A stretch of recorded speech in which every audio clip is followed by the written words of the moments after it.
Hello दोस्तों, अस्सलाम वालेकुम।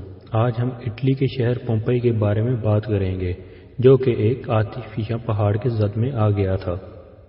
दोस्तों, पोम्पई एक कदीम रोमन शहर था जो सिर्फ एक आतिशफिशा पहाड़ के फटने से तबाह बर्बाद हो गया। कोई शख्स खुद को उस तबाही से बचा न सका और उस तबाही से शहर समेत हर शख्स दफन हो गया। 1599 ईस्वी में एक किसान ने कुआं खोदने के लिए खुदाई करना शुरू की तो वो हैरान रह गया। उसकी खुदाई करने से पोम्पई शहर दोबारा सामने आ गया और इस तरह जमीन से बाहर आ गया कि उस वक्त तंदूर में रोटी तक उस जगह मौजूद थी जो कि तबाही के वक्त तैयार की जा रही थी।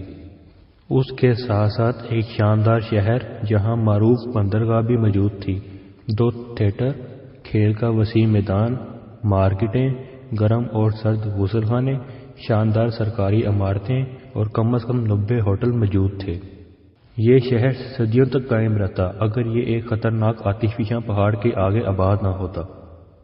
जब राख और पत्थर उबलते लावे के साथ उस शहर पर गिरे तो कम से कम 20,000 लोगों में से कई लोगों ने समुद्र की तरफ फरार होने की कोशिश की मगर नाकाम रहे और ये तबाही 18 घंटे तक जारी रही। जब लावा ठंडा हुआ तो उधर कोई वजूद ही नहीं था कि इधर कभी कोई बस्ती आबाद थी और ये 1,500 साल जमीन के नीचे दफन रहा। और अब 250 साल से हर साल 25 लाख लोग यहाँ घूमते फिरते और शायद इबरत हासिल करने आते हैं। गलियां, मकान, दीवारों पर तस्वीरें और जो शख्स जहाँ था, जिस हालत में था, वो उसी हालत में रह गया। दोस्तों, इसी के साथ अगर आपको आज की वीडियो पसंद आई तो लाइक करें और चैनल को सब्सक्राइब करें। मिलते हैं अगली वीडियो में, तब के लिए अल्लाह हाफिज़।